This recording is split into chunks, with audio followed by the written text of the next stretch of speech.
In this video, I'm going to share on how to manage your first teacher to grow your tutoring business. So I'm assuming that you have hired well. So you hired according to values, you actually did some technical assessment and many more. And also you have done some training. So you have gone through some trial lessons or actually have trained them, right? So if you don't know how to do this, I do have videos. You can check them in the channel. So to tell you the truth, I don't really manage my teachers. So if you say managing teachers like sitting there looking how they teach every single lesson, I don't really micromanage, right? And the thing is that this thing that I do, how I manage is actually helping them to manage themselves because this requires some effort, but not a lot. So I wasn't very involved, a little bit.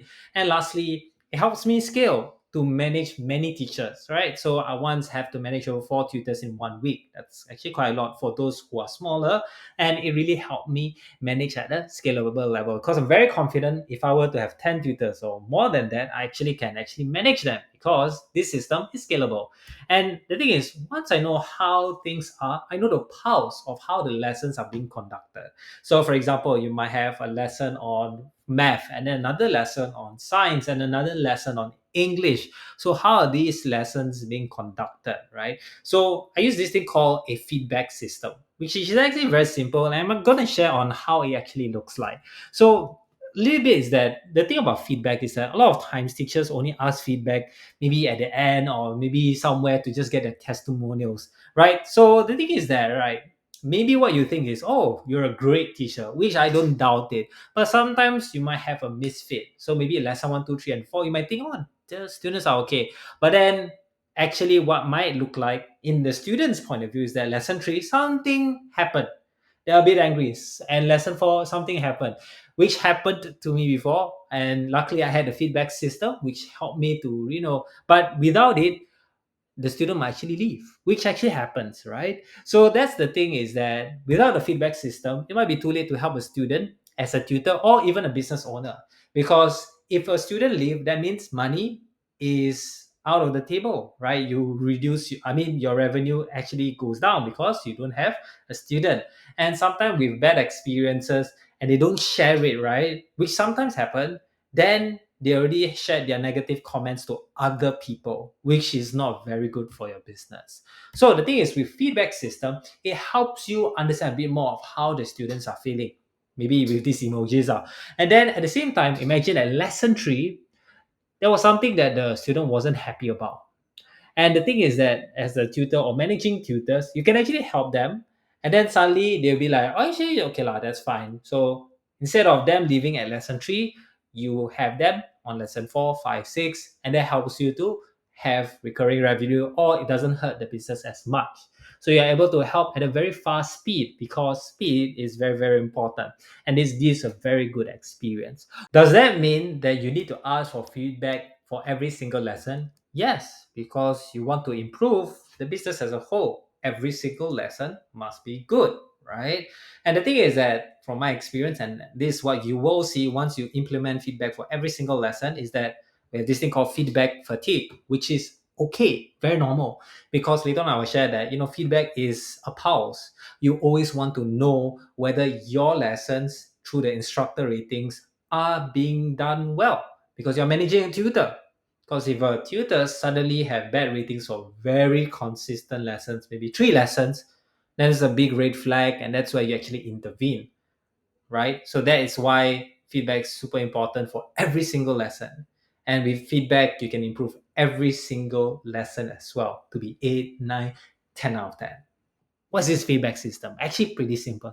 It's just a feedback form, right? So it's a fancy way, but a feedback form is like the base layer of what you need to incorporate or create this feedback, right? So in this form, you usually ask one thing, but I will share more on this feedback system in other videos. So the first thing is managing your tutors. So most of the time, you want to know how the tutors, instructors, teachers that you hire from the point of view of the students, because if the students don't like the teachers, then what's the point, right? So it's mainly the students are the one that we care mostly about. So in the form I usually ask, out of 10, how would you rate the instructor? You can say out of 5, doesn't matter, at least you have some number. So this is quantifiable for you to know how well the teacher is teaching the student. So usually my standard is 8 out of 10 because I want to be the best. So 8 is minimum, right? So if the rating is less than 8, so 7.65, sometimes I see 5, I panic a bit, then I usually ask, or you can actually ask on how we can improve on it. So it can be in the form itself as well, or you can actually message, right?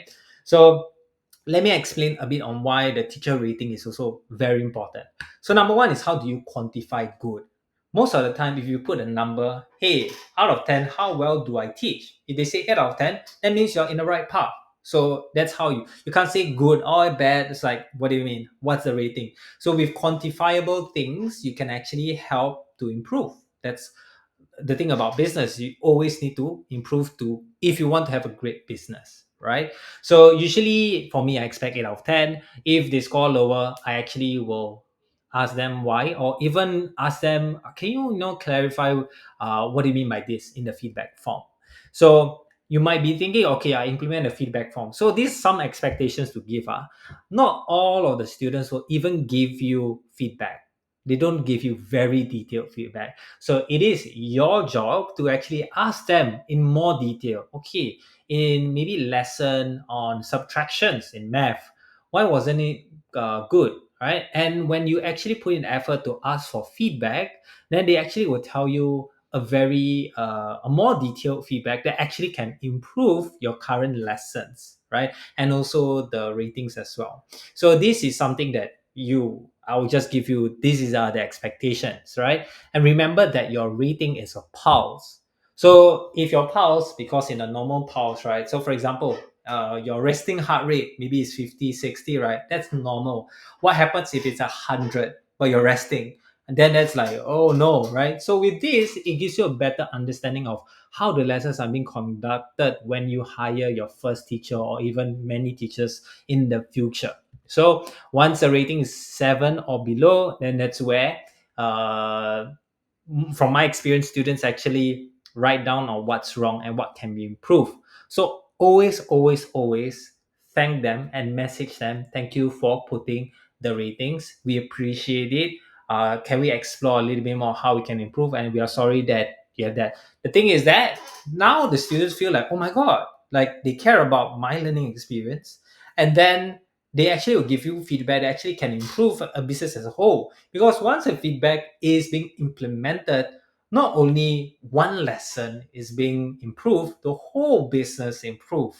So the thing is that if you want an average, business, which I see a lot, then don't have this feedback, right? But if you want something that always constantly improve, and at the same time something that runs without you, this is very important, because this the main thing about an education business is teaching, and teaching is run by teachers. And if teachers are not good, you know what happens, right? So that is something that's very, very important. Okay, so this is how usually I manage, teachers. So if the student don't share good feedback, so they don't give you detailed feedback, right? So message them, thank them. So always, always thank them for their feedback, because it's very important, right? And then clarify with them. Okay, what do you mean by this? What do you mean by that? Right? So these are things. So at the same time, students feel more involved in your business, because they feel like, oh, it's like I have the power to improve the business. Then they do more, and that's something that you want, right? Because once you improve, once you have a better business, then students like, oh my God, it's like maybe they share because they have a good experience.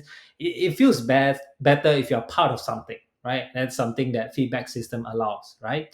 And the best part about the feedback system is that you also can send the feedback to the teachers as well. So once a student has done the feedback, then you can create a simple automation, or you can even share the feedback to the teachers, or you can just share the Google Sheet where all of the feedback is, and this allows them to actually see the feedback and work on it. So you don't even have to come in and say to the teachers on how to improve. The teachers actually can improve from the feedback that they get. The faster the better, because we tend to forget what we've done after a lesson. So immediately once the student has already given you the feedback, you should already have some sort of way to give the feedback to the teacher, so that after the lesson the teachers can actually look at it and actually see, okay, I can improve on this and that, and actually improve on it. So it's recommended to always give the feedback as fast as possible on the same day, really, really on the same day. If you teach at night, then maybe tomorrow the teachers actually look through the feedback. So this should be part of your training, where teachers should improve through the feedback that the students actually give, right? And another thing that I didn't add is that also the feedback that you should listen to is the feedback that a lot of students actually say. And one thing that I also learned, I think never put here, is that basically when one student says a bad, or not say a bad comment, but something that can improve, most of the time other students also feel the same way. So in a way, there when you see smoke, there's actually a fire. Because when you see smoke, it's like, okay, nothing much, but actually it can be a big fire. And that's something that feedback actually helps. So if one student has this, current like feedback, most of the time other students have it, and it can be bigger than you imagine. That's why feedback is very, very important. So another thing is that because you're managing teachers, tutors, instructors, right? So the good teachers that you hired, actually, when they are sent the feedback, they will actually thank you as a business owner, that they now need to know how they can improve. Because a lot of times when you go through the lessons, you don't know how well you did. So the only thing that you can, base on is maybe like, whether the students complain on the spot. But with feedback, they can see, oh, I scored 6 out of 10. All right. The good ones who, you value growth mindset, right? You hire through growth mindset. They will say, okay, I want to get 8 out of 10. This is the feedback that I've gotten from the students. And now they improve by themselves without you actually managing. I mean, of course, you didn't manage saying, okay, hey, I seen 6 out of 10. I think you've seen the feedback. We hope that you improve in the future, right? That kind of thing. And once everything improves, it's always good for the business. But it's very easy to also see the not so good teachers where send feedback, the ratings stay the same. 6 out of 10 for lesson 2, 6 out of 10 for lesson 3, 6 out of 10 for lesson 4, which happened to me before. And they always have and those more vocal students also will give the same or very similar bad feedback. There was one point of time where we had someone to take over our main instructor, and then the students actually complained in the feedback that they want their main instructor back. I mean, it's a good job that the main instructor was doing, but a bad job for me because I didn't choose a very good substitute. So this is something that I had to improve on, and that's something that I won't know until I have the feedback. So usually, if there is this consistent bad feedback, then you have to do a hard conversation to tell that, if you cannot improve the what do you call this, the ratings, then you probably have to find another one, right? So that is part of running a business. Okay, so not only feedback improves teachers, feedback also can help you improve your learning materials. Yes, I understand that what you have done is great to a point, right? And the thing about business is, I believe it's either growth or death, right? So if you don't grow, then slowly people better than you will actually take over you, and slowly your business will slowly die. So the best is to always have feedback so that you constantly improve as a business. So a bonus also, how to know to improve, how to know that your teachers are doing well. So actually record your lessons. So this is very easy when you have an online meeting, online lessons, right? So the thing is, once you have a bad rating, what I do is that I actually go through the recording. So sometimes the recording may be 2 hours in one, so I'll speed it up. But it's like you can actually see how the teacher is actually teaching, and then you also can see how you can improve from the recordings. So if you want to improve anything, always track. And in terms of teaching, you can always see if something's recorded, right? So for a physical lesson, right, then that's where you probably have to use your phone or something to actually record. You can actually record your physical lessons using a Zoom or Google Meet, and just record yourself teaching, because maybe you have some slides that you teach and whatnot. So these are very important as well, right? You can use YouTube Live as well to record. So there's many ways to record, but have some recording, because once someone says, "Hey, this person is scoring 6 out of 10, something wrong somewhere," and you don't want to physically come there 1 hour just to look at it. Like, it's better to have that recording so that you have evidence and see whether it justifies for the rating, right? This is very, very, very important. And you might be thinking, right, oh my God, this is so much work. I need to record my lessons. I have a lot of physical lessons, all of that. So for me, generally, if you think this is too much work, then our standards are not aligned. So this is what I think for you to improve as an education business who cares about education, right? I do care about the revenue, all that, but importantly, how well do you run your education business? And for me, my standards is generally above average, right? That's why I put 8 out of 10. So remember that students don't remember the lessons, they remember how they felt about it. Because most of the time, once the exam is over, do you think they remember, oh my God? It's like, no, they remember the results that they got from you. But at the same time, during the lessons, they feel most of the time stressed, right? But if you manage to have a good experience with the students, then they actually will want to have more of what you're teaching and how they experience. And this can be taught, right? So that's why feedback is very important, because students will actually tell you what you can improve. And generally for me, that's how I became better. I read the feedback and then I improve from it.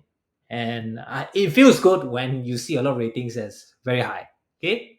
So another thing to end off is to be great. You need to have great effort, lah, right? So if you want to be average, then do average. Then maybe this video not for you, lah. But if you want to be the great, the best, number one, you need to put in a lot of effort.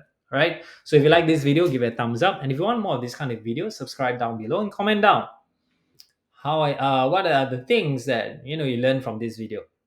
That's it. See you in the next one. Bye bye.